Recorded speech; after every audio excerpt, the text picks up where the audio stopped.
जो मामला गया हुआ है सुप्रीम कोर्ट में, क्या लगता है अदालत का मूड, क्या लगता है माहौल, क्या लगता है कि ये जो ओपन बैलेटिंग है ये इसकी कोई इजाज़त हो जाएगी? या आज पहले हमें बताएं कि आज की समाअत में सदीक जान क्या हुआ? जी बिल्कुल समीर साहब, आज भी अटॉर्नी जनरल पाकिस्तान खालिद जावेद खान साहब के दलाइल जो हैं, अटॉर्नी जनरल पाकिस्तान खालिद जावेद खान साहब जो हैं वो अभी तक तो अदालत के तमाम तर सवालात के जवाब देने में मुकम्मल तौर पर कामयाब नजर आ रहे हैं। अटॉर्नी जनरल पाकिस्तान अदालत को बार बार जो है वो एक ही पॉइंट अदालत को बताने की कोशिश कर रहे हैं, और वो यही है कि क्योंकि आइन में जिक्र नहीं है सेंट इलेक्शन का, तो इसलिए ये इलेक्शन एक्ट के जरिए होंगे, और जब ये इलेक्शन एक्ट के जरिए होंगे तो इलेक्शन एक्ट में तब्दीली के साथ ही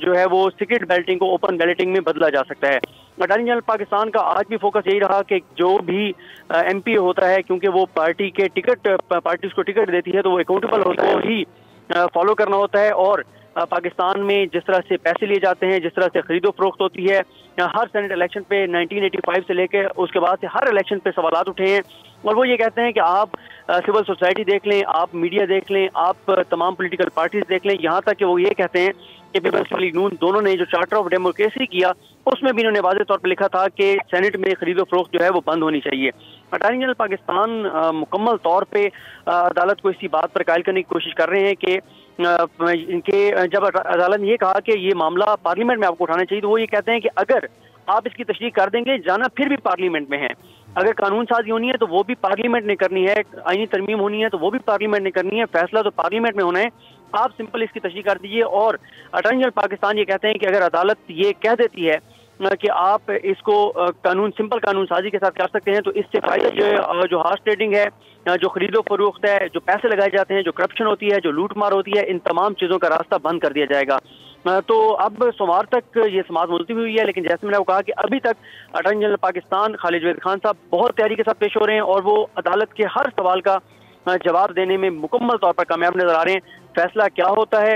ये जाहिर है कुछ भी कहना कबल अज़ वक्त है, लेकिन अदालत को काफ़ी हद तक वो मुतमिन कर चुके हैं अब तक, जितने भी उनके दलाइल हैं, जो भी उनके पॉइंट्स हैं। अच्छा सदीक, जस्टिस याहिया अफरीदी जो हैं वो बार बार बात करते हैं मेंटेनेबिलिटी की, उस हवाले से भी कोई आर्गूमेंट हुए? क्योंकि वो पिछली तारीख में भी उनका यही था कि पहले इसको तय कर लें कि ये मेंटेनेबल है या नहीं। देखिए, उसके लिए समीर साहब उन्होंने तहरीरी तौर पे भी उन्होंने कहा है कि वो अदालत के सामने दलाइल जमा कराएंगे, और वो कहते हैं कि एक दर्जनों ऐसी चीज़ें मौजूद हैं कि जो पॉलिटिकल क्वेश्चन अदालत में आकर उनको अदालत ने उसके ऊपर अपनी राय भी दी, कानूनी उसकी जो भी राय थी अदालत की वो दी, और आइन की तशरीह भी की। तो अभी तक क्योंकि ये सारी इस वक्त टेक्निकल बहस चल रही है, हम अपने व्यूअर्स को उन टेक्निकल चीज़ों में तो नहीं उलझाएंगे, लेकिन सिंपल एक पॉइंट है। अटॉर्नी जनरल पाकिस्तान कहते हैं कि हम ये चाहते हैं कि ओपन बैलेटिंग हो, कोई खरीदो फरोख्त ना हो, और सेनेट इलेक्शन के ऊपर जो उंगलियां उठती हैं वो ना उठें, लोगों का एतमाद बहाल हो, पॉलिटिकल पार्टीज के ऊपर, पार्लियामेंट के ऊपर, सेनेट के ऊपर लोगों का एतमाद बहाल हो, और जो लोग छुप कर अपना वोट भेजते हैं उनका भी रास्ता रोका जा सके। तो बाकी उनका मेन जो पॉइंट है वो यही है कि ये आइन के तहत नहीं होते, ये कानून के तहत होते हैं, और जब ये कानून के तहत होते हैं तो सिंपल कानून साजी से इसका तरीकाकार बदला जा सकता है। इंडिया की उन्होंने मिसालें दी और मालिक उन्होंने मिसालें दी, और अभी तक तो उनके दलाइल जारी हैं। देखते हैं कि जो दीगर जैसे JUIF है उन्होंने मुखालफत कर दिया है, और उनके वकील पेश होकर और दलाइल देंगे कि ओपन बैलेटिंग नहीं होनी चाहिए, या ओपन बैलेटिंग अगर होनी भी है तो वो आइन साजी के जरिए होनी चाहिए, यानी तरमीम के जरिए होनी चाहिए। तो उसके बाद वो क्या सवाल उठाते हैं, लेकिन अभी तक तो अदालत के तमाम सवालों के जवाब देने में अटॉर्नी जनरल पाकिस्तान कामयाब नजर आते हैं। बहुत बहुत शुक्रिया आपका सदीक जान, सो नाइस ऑफ यू। आपने बड़ी तफसील से जो नुकात हैं जिस पर बात हो रही है वो की है। राना साहब, मैं देख रहा था रिमार्क्स, उसमें चीफ जस्टिस साहब का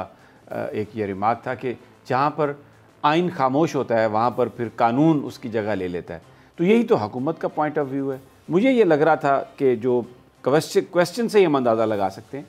कि जस्टिस एजाजुल एहसन साहब और चीफ जस्टिस साहब और जो उमर अताब बंदयाल भी हैं, मुझे लगता ये है कि वो पूरे जो उनके सवालात हैं, उनके जहनों में जो चीज़ है, उससे मुझे ये अंदाज़ा होता है कि वो इस बात पर कोई थोड़ा कंसेंसस बनता हुआ नज़र आ रहा है कि अगर आइन में क्लैरिटी के साथ ये नहीं लिखा हुआ तो फिर उसको तो रिप्लेस लॉ करेगा, और यही जो मौक़िफ़ है, यही मौक़िफ़ अटॉर्नी जनरल ऑफ पाकिस्तान का है। जी समीर साहब, देखें, अटॉर्नी जनरल पाकिस्तान का मौक़िफ़ बिल्कुल वाज़ेह है जो आपने बात की कि इस बारे में आप सही कह रहे हैं कि जज साहिबान ने जो सवालात किए और जिस तरीके से अटॉर्नी जनरल ने उनका जवाब दिया, उससे बज़ाहिर यही लगता है कि ये मामला कानून से मुतल्लिक है। अटॉर्नी जनरल साहब ने जो बात की उसके नतीजे में अगर समी साहब किसी भी MPA या MNA पर ये पाबंदी आयद नहीं होगी, अगर ये ओपन बैलेटिंग होती के बैलेट होता है के ज़रिए सारा कुछ होता है, तो उसके नतीजे में ये नहीं होगा कि कोई पाबंदी लग जाएगी कि किसी को उसने अपनी पार्टी के उम्मीदवार को वोट देना, क्योंकि ये पाबंदी तो सिर्फ आइन के तहत लग सकती है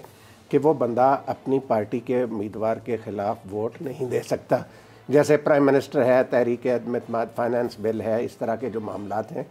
लेकिन यहाँ पे कानून के तहत अगर ये शो ऑफ हैंड का भी कोई तरीक़ेकार आता है तो उसमें ये होगा कि बैलेट पेपर जो है उनके पीछे नाम लिखा होगा मुतल्लिका रुकन पार्लियामेंट का या रुकन सूबाई असम्बली का कि ये उसका था कि उसने जिसको भी वोट दिया है, भले उसने अपनी पार्टी के ख़िलाफ़ वोट दिया है,